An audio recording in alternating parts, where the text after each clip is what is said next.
Olá, olá, tudo bem contigo? Estamos novamente juntos, não é verdade? Hoje para a nossa aula de número 4. Você está lembrado do que nós já tratamos até aqui? Puxa um pouquinho pela memória. Tratamos lá no primeiro momento da evolução histórica das constituições do Brasil, está lembrado? Falamos como que poderia ser uma ou outra constituição, dependendo da sua classificação, chegando até a nossa Constituição atual, a Constituição de 1988.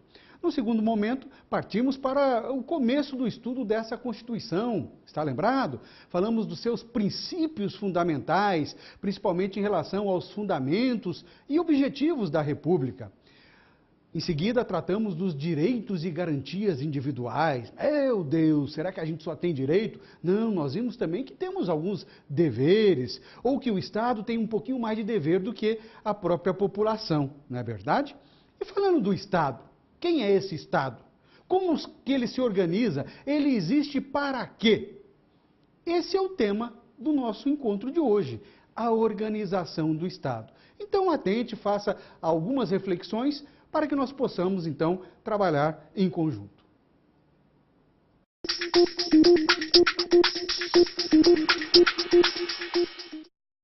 Perguntava a você, e já perguntei em algumas situações, o que é o Estado? O Estado existe para quê? O Estado detém o poder é do Estado? O Estado exerce esse poder como? Através da administração pública? Aham! Esses são, então, os assuntos a serem tratados na aula de hoje. Mas, pontualmente, pergunta a você, o que é para você a administração pública? O que ela faz? Não tem muito assim a dizer? Então, eu trago uma reportagem de uma determinada mídia para que você possa, então, se localizar em pelo menos um dos assuntos a serem tratados na aula de hoje. Acompanhe-me ao quadro. Administração pública. A administração de cidades, de estados e do país não é mais a coisa para amadores. Opa! Você pensa assim também? Mesmo que você veja apenas políticos na linha de frente, acredite, se eles estão preocupados com a gestão correta dos recursos que estão à disposição, é porque devem estar cercados de profissionais competentes. E é aí que está um dos principais nichos para uma área que vem crescendo nos últimos anos, a administração pública. E de onde, na realidade, foi tirado essa notícia? Se você quiser saber um pouquinho mais, confira nesse link do portal Terra Notícias. Pois bem, é o que eu perguntava para você, em relação ao Estado, e principalmente como que o Estado exerce esse poder, que em princípio seria dele, mas já já a gente discute se realmente é dele ou é dado para ele. E por quê? Por que precisa realmente de profissionais capacitados, competentes, para exercer essa função de administração pública? Me parece razoável pensar que, exercendo essa atividade, ou seja, essa administração, o Estado conseguirá desempenhar, talvez, a sua maior função, que é a satisfação das necessidades coletivas, a satisfação do bem comum, que se nós pudéssemos trocar em miúdos ou colocar em uma ou duas frases, seria assim a sua tarefa principal, a de satisfazer as necessidades de sua coletividade, quer seja o município, o Estado, o Distrito Federal ou a própria União. Entendeu, então, do que nós trataremos no dia de hoje? Fique descansado que a gente, então, vai abordar um a um cada um desses pontos necessários e obrigatórios.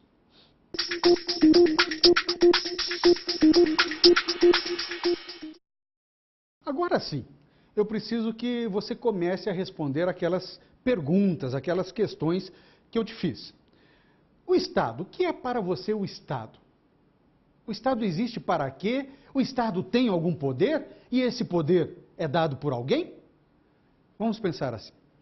O Estado, ele foi criado pela sociedade, ou por uma determinada sociedade, por uma determinada coletividade. Tá bem. Por quê? Porque os cidadãos dessa coletividade precisavam, além de resolver os seus problemas pessoais, pensar também no problema do seu vizinho, daquele outro que também convive com ele nessa coletividade. E lá atrás ele já entendeu que não dava para fazer sozinho.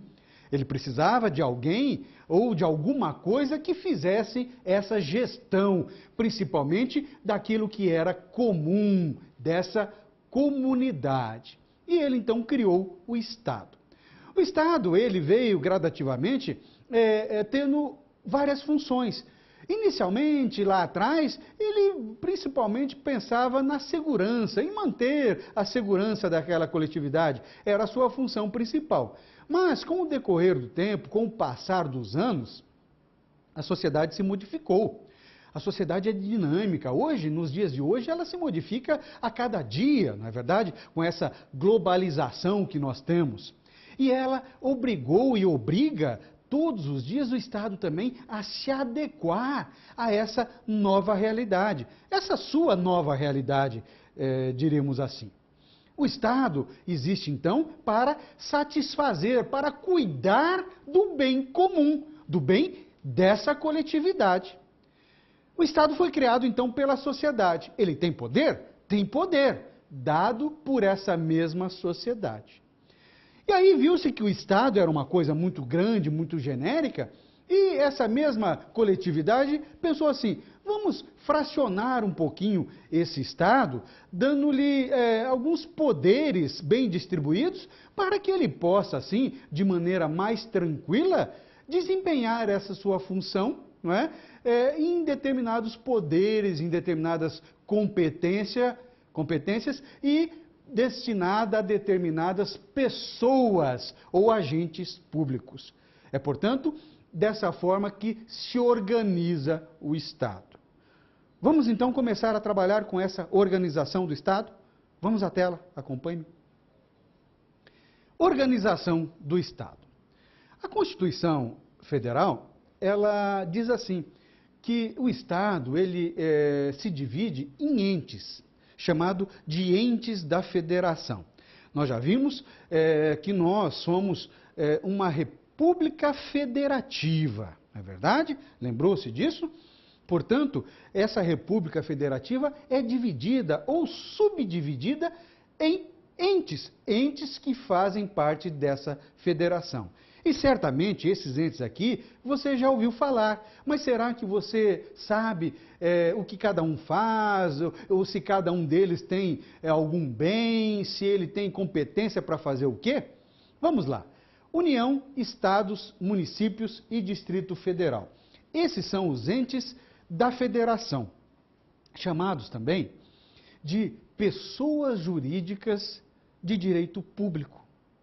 São pessoas jurídicas constituídas, a União, os Estados-membros, o Distrito Federal e os municípios. Esses são aqueles chamados de entes com competência legislativa. Competência legislativa é dada para quem?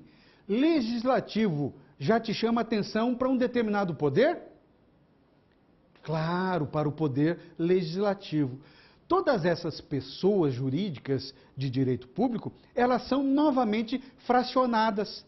Ou seja, o poder dado a cada uma dessas pessoas, tanto para a União, quanto para os estados, quanto para os municípios, é um só, para que eles possam satisfazer as necessidades da sua coletividade. A União nós vamos pensar assim, ela tem, como regra, competência em todo o território nacional. Os Estados-membros, em cada parte do seu território, na sua jurisdição. Vamos pensar, o Estado do Paraná, ele é competente em matéria legislativa onde? No território do Paraná. O Estado do Mato Grosso, o Estado de Pernambuco e assim por diante. Cada um dentro do seu território. Mesma coisa para o Distrito Federal e para os municípios. Querendo dizer, em outras palavras, que o poder exercido por cada uma dessas pessoas jurídicas é somente dentro da sua jurisdição. E elas são chamadas de pessoas políticas exatamente por causa disso, porque Essas pessoas jurídicas de direito público são as únicas que detêm um poder legislativo. Além, é claro, da maioria delas ter o seu poder executivo e o seu poder judiciário. Eu disse que a maioria delas, porque no caso dos municípios nós não vamos encontrar o poder judiciário municipal, por exemplo, não é? Diferente da União e diferente dos Estados-membros. Mas o poder legislativo todos eles têm. Tem então o poder do quê, basicamente? De criar uma determinada lei que seja aplicada naquele território de que cada uma delas é competente. Bem tranquilinho? Tem certeza? Então vamos dar sequência aos nossos estudos. Vamos à tela, acompanhe-me. Primeiramente, em relação à União. Pergunta a você, meu caro. A União é dono ou dona de tudo? Tudo que tem no Brasil em relação a patrimônio público, a bem público, é da União?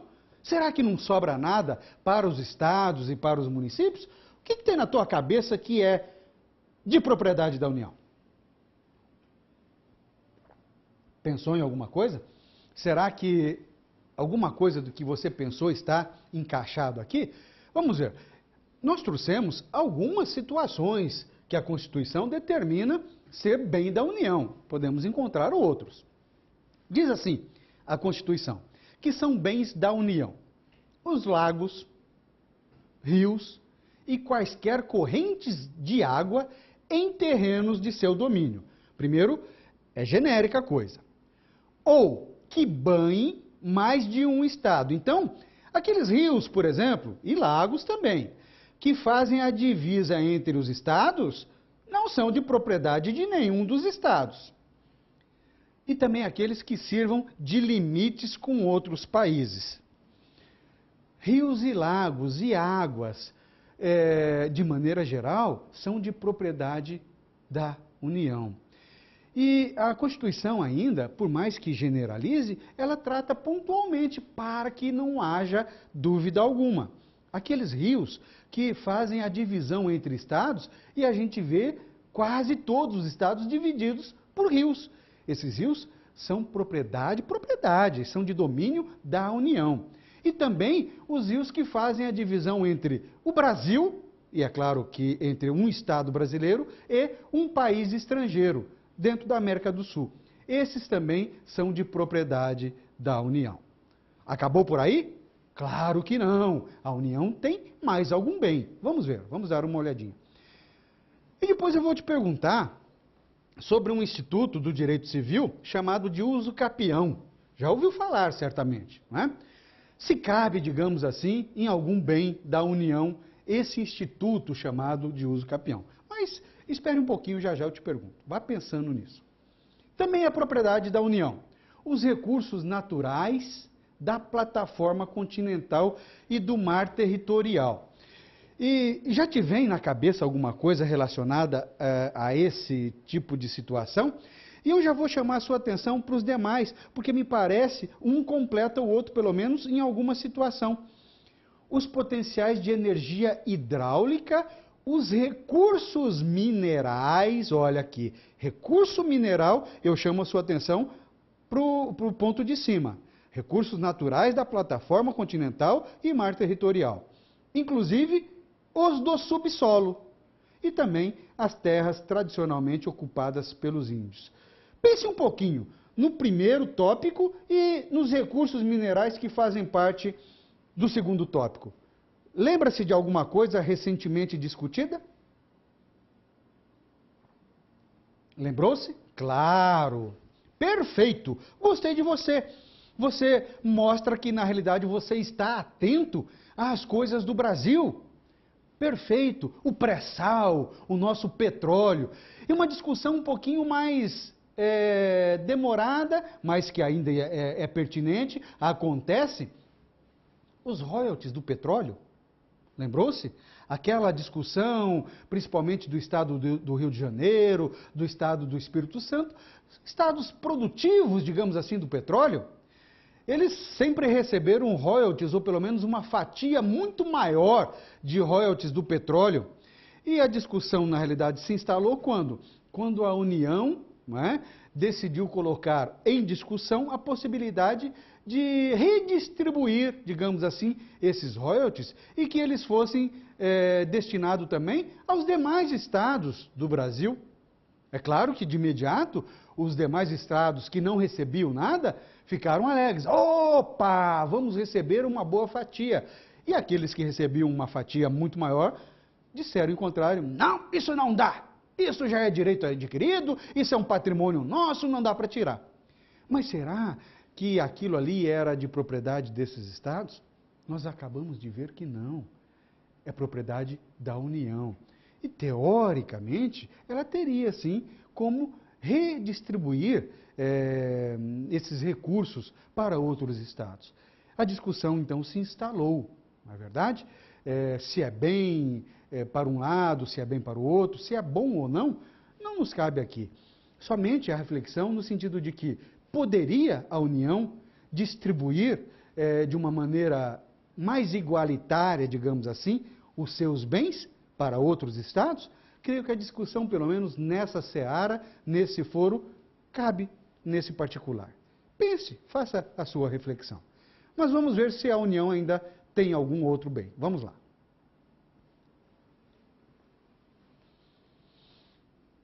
A União, em relação à sua competência, ela é competente, ou seja, ela pode fazer o quê? Competência nós vamos encontrar na Constituição. A Constituição predetermina aos entes federativos o que eles são competentes para fazer ou não. É bem verdade que, na maioria das situações, a competência é dada à União. E de maneira subsidiária, concorrente, é dada para os estados e municípios. Por quê? Porque nós já vimos, quando tratamos da República Federativa, que o nosso país, o Brasil, ele é dividido, sim, em entes federativos. Por mais que esses entes, os estados e os municípios, tenham determinado poder, determinada competência, existe um poder central. Esse poder central, portanto, chamado de União. E como é um poder central, certamente detém, sim, uma competência um pouco maior do que os demais entes federativos. Você pensou em alguma competência que a União detém? Verifique, faça uma pequena reflexão para tentarmos encontrar nessas que nós vamos trabalhar. Será que, vamos pensar assim, o estado do Paraná, ele teria competência para declarar uma guerra com o Paraguai? Por quê? Porque eles têm divisa um com o outro e por um motivo ou outro, uma situação se colocou bem crucial e que não interessa a nenhum dos dois, ou que interessa a um e não ao outro. Aí o Paraná declara guerra ao Paraguai? Não dá. Por quê? Porque ele deve obrigação maior à União, e a União ela é competente também para essa situação, competência dada pela Constituição, além de outras. Então vamos lá. A União é competente para declarar a guerra e também para celebrar a paz, assegurar a defesa nacional, decretar o estado de sítio, o estado de defesa e a intervenção federal. Lhe parece racional, lógico, que a União tenha essa competência? O Brasil é muito grande, nós temos 20 e poucos estados, não é verdade? Se não fosse dessa forma, primeiro, nós não seríamos uma federação, poderíamos talvez ser uma confederação, onde praticamente cada estado, mesmo sendo parte desse território maior, seria sim autônomo o suficiente para ser um país praticamente. Então é razoável pensar que essa ou essas competências sejam dadas a esse ente, que é geral, genérico e detém, sim, um poder um pouco maior sobre os outros entes federados. Essa é a primeira das competências trazidas pela Constituição e dada à União. Vamos ver se tem mais alguma. Vamos lá.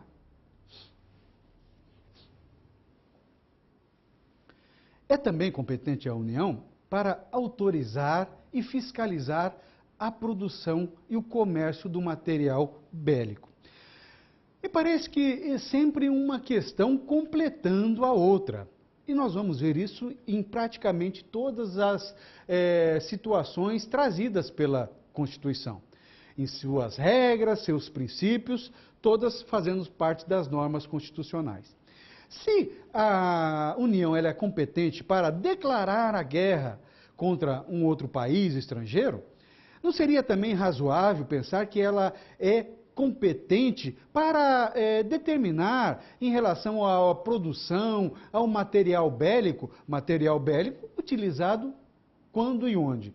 Normalmente em guerras declaradas. Então ela sim, ela é competente para determinar se determinada atividade pode ser criada, quem produzirá esse material bélico, de que forma, onde, vai exercer o seu poder de polícia, principalmente fiscalizando, autorizando ou não a produção e o comércio desse material bélico.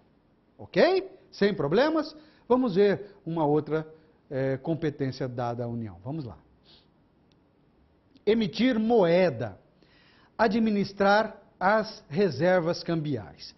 Às vezes, nós pensamos assim. Por que o Brasil passa por determinadas situações econômicas ou financeiras não muito boas? Não seria somente emitir moeda e comprar e fazer os determinados investimentos? É claro que não é verdade? A emissão de moeda, ela se dá, na realidade, dentro de vários requisitos e muito paramentados, digamos assim, são restritos. Não é fácil emitir moeda. A União, ela não pode emitir moeda a hora que ela quiser, não. Em relação às reservas cambiais, uma coisa é atrelada à outra. É necessário, então, ter, sim, uma reserva num determinado nível para que ela possa, primeiro, emitir moeda, para que ela possa fazer o controle econômico de mercado, às vezes tendo até que intervir nessa economia com reservas cambiais. Você certamente vai se lembrar de algumas situações em que a União injetou, por exemplo, moeda estrangeira no mercado, o dólar propriamente dito, para coibir uma ou outra situação, ou pelo menos para equilibrar o mercado ou certos segmentos de mercado. Tudo isso é competência da União, é dada tão somente à União. Por quê? Porque ela tem um território muito maior, que ela tem que olhar, que ela tem que dar uma destinação maior. Ok? Vamos seguir, vamos lá. Ainda é competência da União prestar o serviço postal de telecomunicação, de radiodifusão sonora, de imagem ou de sons, de transporte aéreo, de transporte rodoviário, tanto interestadual quanto internacional, de passageiros, ferroviário e aquaviário. Então veja, a União é competente para prestar todo esse tipo de serviço. Mas, em algumas situações, nós podemos verificar que não é a União propriamente dita que presta o serviço, ou seja, diretamente. Claro que não, e nem precisa, porque alguns serviços públicos, e não só da União, também dos estados quanto dos municípios, podem ser, então, delegados. Delegados tanto para um ente público quanto para um ente particular, através de concessão ou de permissão. Isso não significa dizer que aquele tipo de serviço público já não é mais do ente público. Nesse caso, vamos pensar assim, o serviço postal. Nós sabemos que existe a Empresa Brasileira de Correios e Telégrafos, na verdade, é um órgão federal. Mas nós sabemos também que determinadas entidades particulares, empresas, são possibilitadas de prestar esse serviço. Esse serviço é franqueado ao particular também. O serviço não deixou de ser público.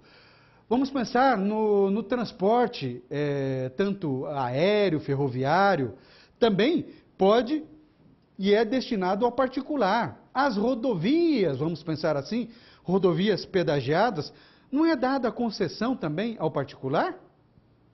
Claro, essa possibilidade também é dada pela Constituição da República. E a gente já vai dar uma olhadinha de que forma que poderiam acontecer essas concessões, não é verdade? Mas somente para que você deixe bastante robusta dentro da sua cabeça de que o serviço continua sendo público, por mais que seja delegado mesmo ao particular. Vamos ver mais alguma situação. Vamos lá. Em relação à competência legislativa, ou seja, competência para criar lei. A própria doutrina, ela divide, classifica essa competência legislativa de diversas formas. Eu trago um ou outro aqui porque eu tenho quase certeza que você já ouviu falar desse tipo de competência.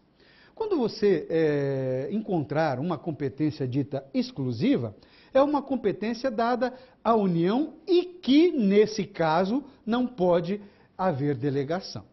Quando ela for uma competência privativa, e aqui eu trago um exemplo, o direito penal, o direito civil, o direito comercial, é privativa da União, mas dado em determinadas situações também aos estados e municípios. E por último, a chamada competência concorrente. O exemplo que eu trago é o direito tributário e econômico e também em relação à educação, à cultura e etc. Nesse particular da competência concorrente, nós podemos encontrar aquelas normas gerais, não é? A União, ela determina normas gerais e dá, assim, a competência concorrente aos estados e municípios para, particularmente, pontualmente, criar determinadas condições legislativas para que realmente possa cada um deles, pontualmente, porque eles sabem o que é mais necessário e preciso para cada um deles, ou aos estados ou aos municípios. Então, nós podemos, sim, encontrar legislação ou municipal ou estadual em determinados aspectos, mesmo que, de maneira geral ou genérica, a União é que determine cada uma daquelas situações. Essas são, então, competências legislativas. Vamos ver, ainda falta nós falarmos de alguma coisa dos estados e municípios, não é verdade? Vamos ao quadro, vamos lá. Em relação aos estados, estado tem Constituição? Você já ouviu falar da Constituição? Você conhece a Constituição do seu estado? Já olhou a Constituição do seu estado? Olha, não sei não. E o seu estado, ele é competente para quê? Vamos fazer uma abordagem assim. Vamos pegar como gancho o direito tributário? Vamos falar assim. É claro que todos os estados também têm a sua Constituição estadual, devendo obrigação à Constituição Federal. E por simetria, cada estado trará para a sua Constituição as coisas pertinentes àquele estado. Por simetria, a Constituição Federal. Em relação às competências, a Constituição ela predetermina, sim, as competências para os estados. Vamos pensar na competência tributária. O que cada estado é competente para legislar em relação ao tributo? Ao tributo. Pergunto para você, você já ouviu falar do IPVA? IPVA, Imposto sobre a Propriedade de Veículo Automotor. Quem é competente para legislar sobre o IPVA? O Estado membro, cada um dos estados. É claro, e volto a repetir, nós teremos uma legislação federal, genericamente falando, mas cada estado, pontualmente, ele terá a sua competência legislativa, às vezes privativa, às vezes concorrente. No caso dos tributos, o IPVA, o ICMS, o ITCMD, são tributos de competência de cada estado membro. Por isso que nós vamos encontrar em cada um deles uma coisa um pouco diferente do outro. Mas, na regra, eles não podem ultrapassar o que uma determinação federal já pré-determinou. Ok? Vamos ver em relação aos municípios. Municípios, constituições e competências. Aqui eu coloco lei orgânica. Pergunta a você, o teu município tem constituição? Não? Nunca ouviu falar da constituição do seu município? Você já ouviu falar de lei orgânica do município? Veja, a lei orgânica do município nada mais é do que a constituição do município. É claro, a maioria não chama ou não denomina como Constituição, mas é sim a Constituição do município, porque traz as normas basilares pertinentes a cada um dos municípios, mas ela foi batizada como Lei Orgânica do Município. E como a União, como os Estados membros, o município também tem as suas competências, competências legislativas. Por quê? Porque tem a sua casa legislativa, chamada como Câmara Municipal. Perfeito. As casas legislativas dos estados são chamadas de Assembleias Legislativas. E na União, nós temos o Senado e temos também a Câmara Federal, que juntas compõem o Congresso Nacional. Como os estados, os municípios têm a sua competência legislativa, é claro que muito mais restrita. E vamos falar novamente na competência tributária. Tributos do município. O que vem na tua cabeça de tributo de município? Claro, o ISS, Imposto sobre Serviços, perfeito. Mais algum que chama a atenção? IPTU, Imposto sobre a Propriedade Territorial Urbana, perfeito, é isso mesmo. E mais um imposto de transmissão chamado de ITBI, lembrou-se? Imposto sobre Transmissão de Bens Imóveis. Os municípios são competentes para legislar, por exemplo, sobre esses tributos. Faltou mais alguma coisa? Será? Distrito Federal? Distrito Federal é município? Não, é estado. Confundiu? Vamos dar uma olhadinha no quadro? Vamos lá. Distrito Federal, estado e município. E a sua casa legislativa é chamada de Câmara Legislativa? Será que não teve um erro aqui? Não é Câmara Municipal ou Assembleia Legislativa? Calma, calma. Você está muito afoito. Veja, Distrito Federal, ele não é nem estado e nem município. Ou ele é estado e município ao mesmo tempo? Ele não é nem uma coisa nem outra. O que que ele é? Ora, ele é Distrito Federal, o nome já nos diz. É que ele tem as características tanto de estado quanto de município. Por isso que a sua casa legislativa é chamada de Câmara Legislativa. Um pouquinho do estado e um pouquinho do município. Entendeu? Então, a bem da verdade, ele não é nem município, nem estado. E como os municípios e os estados, por isso que ele tem características de um e de outro, não é? Ele detém sim as suas competências trazidas novamente pela Constituição da República. Bem tranquilo? Tem certeza? Então, nós estamos esperando o quê? Vamos continuar com os nossos estudos? Vamos à tela, vamos lá. Chegamos então na administração pública. Como que o Estado exerce o poder conferido por aquela coletividade?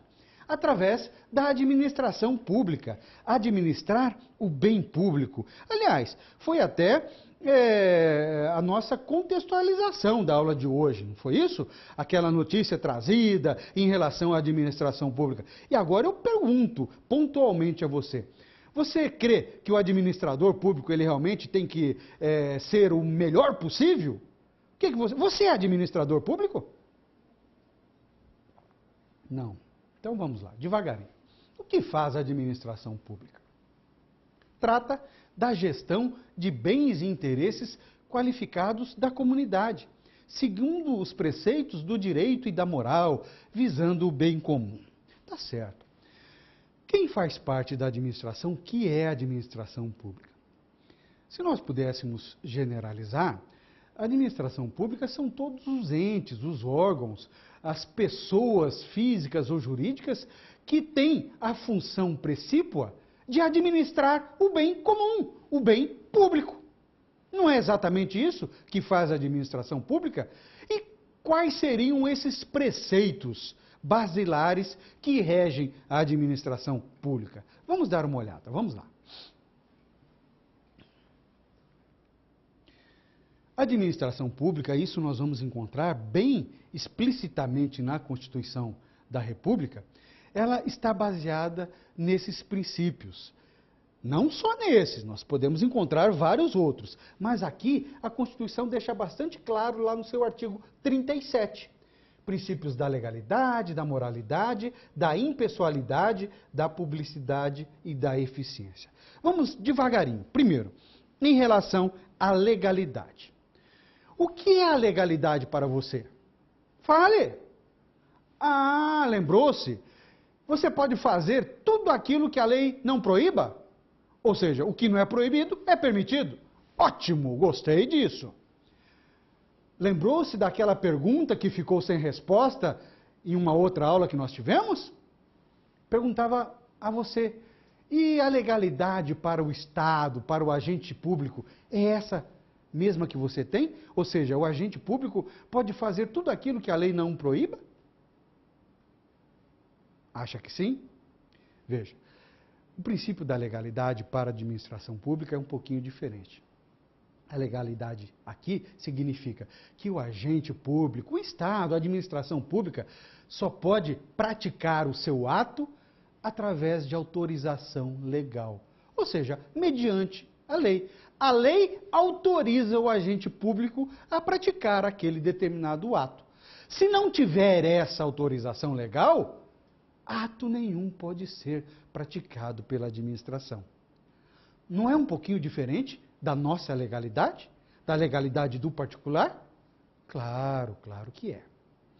Qual é o segundo princípio mesmo? O da moralidade? O que é moralidade? Ter moral? Será que é sinônimo de ter ética? Como que funciona isso? Claro que essa moralidade, pelo menos para nós, os particulares, ela pode ter um ou outro viés. A moralidade para a administração pública, ela está ligada, necessária e obrigatoriamente, aos critérios da honestidade, da probidade, da ética, sim. Tudo isso conjugado ao mesmo tempo. O administrador público, ele tem, portanto, que ter moral genérica. Tem que ser honesto, probo, ético. Por quê? Porque ele está zelando não por um bem seu particular, ele está zelando pelo bem comum. Ok? Essa é a moralidade. Lembrou-se de mais algum princípio? Vamos à tela, então, para trabalharmos em conjunto. Vamos lá. Princípio da impessoalidade. Impessoalidade me parece o contrário da pessoalidade. Aqui bem tranquilo o entendimento desse princípio. Princípio da impessoalidade. O administrador público, o agente público, quando ele vai desempenhar a sua função, e qualquer que seja ela, ou seja, praticar um determinado ato público, ele tem que ser impessoal. Ele não pode praticar aquele determinado ato em relação àquele que está envolvido diretamente, ou em relação à pessoa, em relação ao conhecimento, se é um amigo ou um inimigo, não é? Porque o ato não significa necessariamente para facilitar, pode significar o detrimento de determinada pessoa, ou em relação à função, ao cargo que esse particular desempenha, ou até mesmo um outro agente público. Ele, sendo um cargo eletivo ou não, eu vou praticar esse ato porque eu sou prefeito, eu sou vereador, ou eu sou deputado, ou para quem pediu esse serviço, eu vou desempenhar exatamente porque ele detém essa ou aquela função. Isso é o princípio da impessoalidade. Bem tranquilo? Tem certeza? Vamos ver outro ou outros? Ainda faltam dois. Vamos lá. Princípio da publicidade e da eficiência. Publicidade, o que você pensa em publicidade? Quando você quer que mais pessoas, mais clientes saibam do seu tipo de atividade comercial, industrial, etc., e que venham comprar o seu produto ou serviço, o que você faz? Você dá publicidade ao que você tem, entre aspas, para vender, para oferecer? Como que você faz essa publicidade? E você é eficiente no que faz? Então vamos trabalhar com essas duas situações. Dar publicidade significa dizer que todo e qualquer ato praticado pelo agente público, ou seja, pela administração pública, deve ser dada publicidade. E publicidade a quem interessar, obrigatoriamente, sob pena de nulidade ou invalidade daquele ato praticado. Necessário e obrigatoriamente, todo e qualquer ato de todo e qualquer poder, genericamente falando. E dizer da eficiência significa dizer que o agente público, o administrador público, ele deve zelar pela eficiência. Vamos pensar assim, você lá no seu trabalho, você vai desempenhar uma função. Você tem que fazer aquela função obrigatoriamente? Porque o seu contrato assim determina e etc. Você tem que fazer bem feito ou simplesmente você tem que fazer? Em princípio você tem que fazer. É claro que na cabeça de cada um vai se fazer melhor ou não. Talvez seja uma prerrogativa do empregado na relação de emprego, mas para o servidor público, para o agente público, todo e qualquer ato praticado deve ser com eficiência. E não é somente praticar o ato, deve ser praticado da melhor forma possível, com razoabilidade, proporcionalidade. Ou seja, é fazer e fazer bem feito, sempre. Um pouquinho diferente da eficácia. Eficácia nós temos lá, e aí sem aquela discussão doutrinária. Eficácia é fazer. Você tem que fazer com eficácia. Eficiência é fazer com eficácia, ou seja, fazer sempre um pouco mais, fazer sempre de maneira que aquele ato seja o mais perfeito possível. Esses são os princípios, então, basilares, fundamentais para a administração trazida pela Constituição. Explicitamente, nós vamos encontrá-los lá. E nós sabemos que vários outros princípios, dependendo da atividade, estão implicitamente ou explicitamente trazidos pelo ordenamento jurídico de maneira geral. Mas ainda em relação à administração, tem mais alguma coisa. Vamos acompanhar ao quadro. Vamos lá. Vamos falar da licitação. Nós sabemos que o administrador público, zelando pelo bem comum, ele precisa, às vezes, comprar ou produto ou serviço, e às vezes ele tem que vender também. Diz a legislação que a licitação é o procedimento administrativo que faz para celebrar contrato com o particular, tanto de compra, de venda, de obras, de trabalhos ou serviços, escolhendo entre várias propostas a que melhor atende ao interesse público. Então, veja, o administrador público, quando ele precisa celebrar qualquer contrato com o particular, seja relacionado com compra, venda de obras, de trabalhos ou de serviços, ele precisa fazer uma licitação. E essa licitação será dada, digamos, a possibilidade de contratar ou pelo melhor preço ou pela melhor técnica. Você certamente já ouviu falar de licitação. Então, veja, como regra, a administração pública ela não pode contratar com o particular como regra. Em uma ou outra situação, tem sim as suas exceções. Ela não pode contratar sem antes ter passado por um procedimento necessário e obrigatório, chamado de licitação. Em relação à licitação, nós podemos encontrar na legislação as várias formas com que o Estado pode sim fazê-la. Aí, dependendo do valor a ser aplicado, às vezes através de concorrência, de tomada de preços, de convite, também chamado de carta convite. A própria legislação ela vai determinar quando o administrador ele tem que fazer a licitação na modalidade X, Y ou Z, ou seja, concorrência, tomada de preço ou convite. E nós podemos encontrar também licitação para outras finalidades.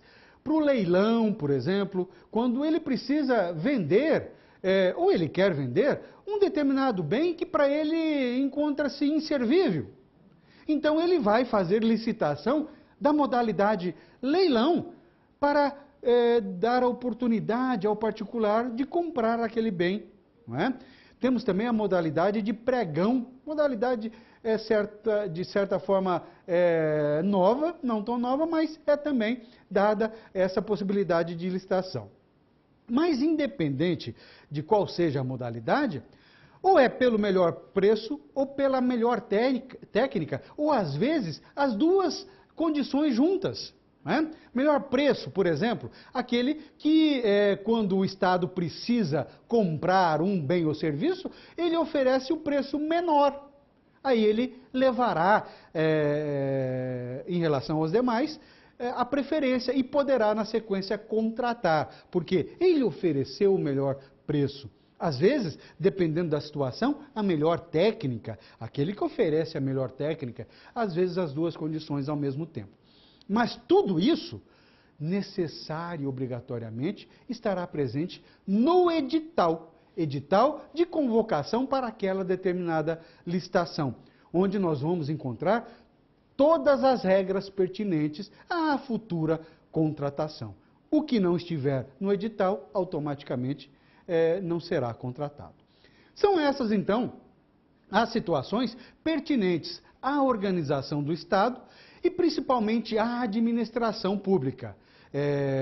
Quando o agente público, os entes que fazem essa administração, deverão, sim, zelar pelo bem comum para que possam satisfazer as necessidades coletivas.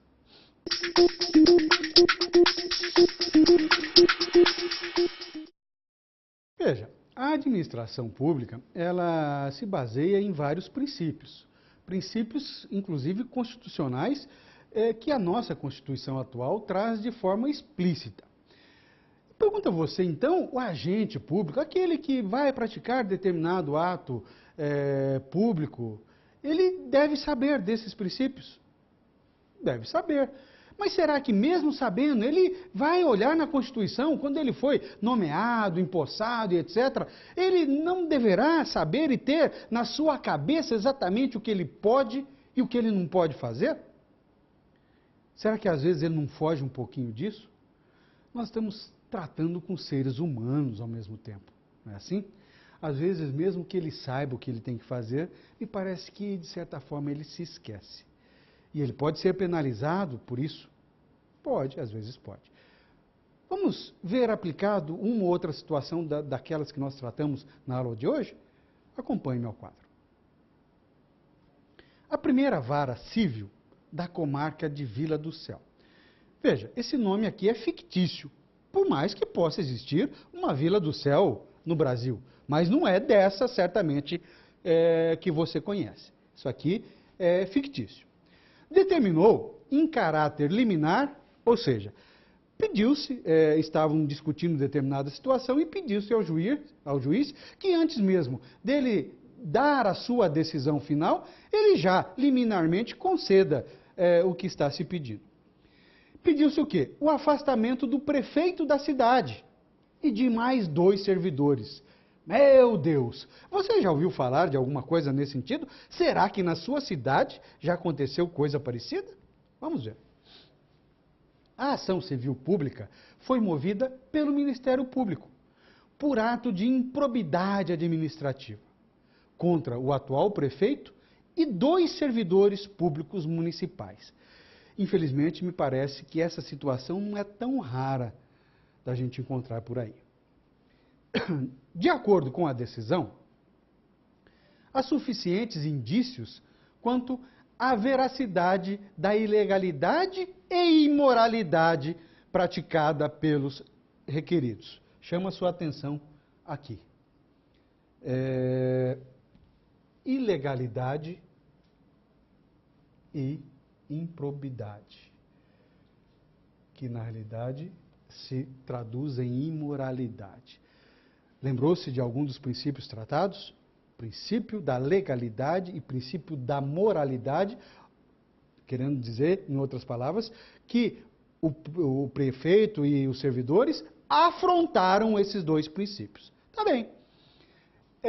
Vamos seguir com o que fala a decisão.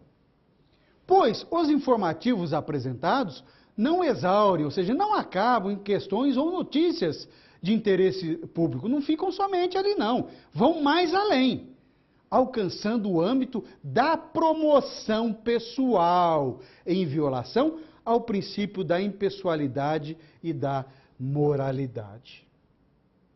Segundo o juiz, ou seja, na sua decisão, os fatos descritos não se tratam de meras irregularidades, e sim de supostos atos ilegais que se encontraram na má-fé, ou se basearam na má-fé, na sua essência, principalmente no campo da imoralidade.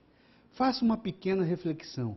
Você já ouviu falar de situações parecidas? Na sua cidade, na cidade vizinha sua, já aconteceu alguma situação pelo menos parecida? Parece que sim. Infelizmente, nós podemos encontrar essa situação em alguns municípios. O nosso país é muito grande, não é verdade? Com vários municípios, e essas situações, infelizmente, não são raras. Princípios fundamentais da administração pública que nós vimos: legalidade, moralidade, impessoalidade. Vimos também da eficiência, da publicidade, mas particularmente nesses três: legalidade, moralidade e impessoalidade. Parece que o agente público ele se esquece, no mais das vezes, desses princípios. Primeiro, que ele só pode praticar o seu ato mediante autorização legal. Isso me parece um chavão. Se não existe autorização legal, ele não pode praticar o seu ato, princípio da legalidade. Agora, por mais que a moralidade e a impessoalidade possa ser subjetiva para nós, os particulares, para a administração pública não. É bastante objetivo. O ato praticado pelo agente público, ele tem que ser impessoal no sentido de que ele não pode favorecer, primeiro, a si mesmo, falar, eu sou o prefeito tal e eu fiz isso e aquilo outro, tendo aí uma prerrogativa pessoal e muito menos em relação aos que estão diretamente envolvidos. E a moralidade, honestidade, probidade, necessária e obrigatoriamente também conjugado ao mesmo tempo. Sob pena de responder, às vezes até criminalmente por isso. São essas situações que nós vemos pontualmente aplicado em relação aos princípios da administração.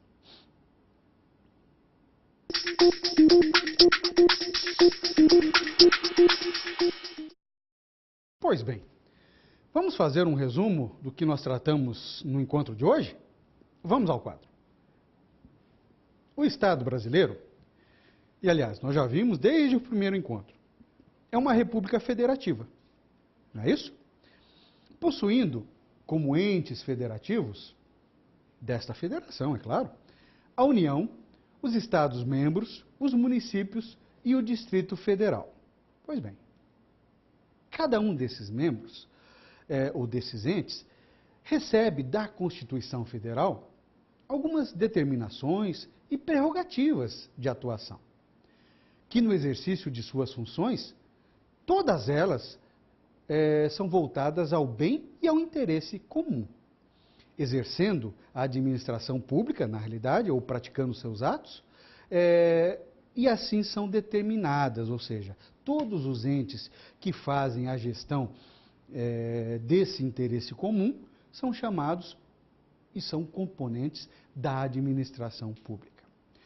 O Estado, então, ele é realmente organizado dessa forma, criado pela coletividade ou por sua coletividade, que destina a ele esse poder.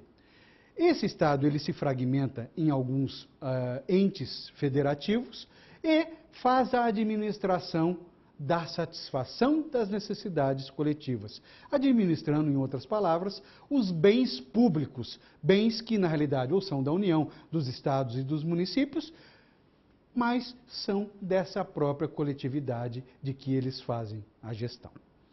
chegamos novamente no final de mais um encontro. Espero você no próximo. Até lá.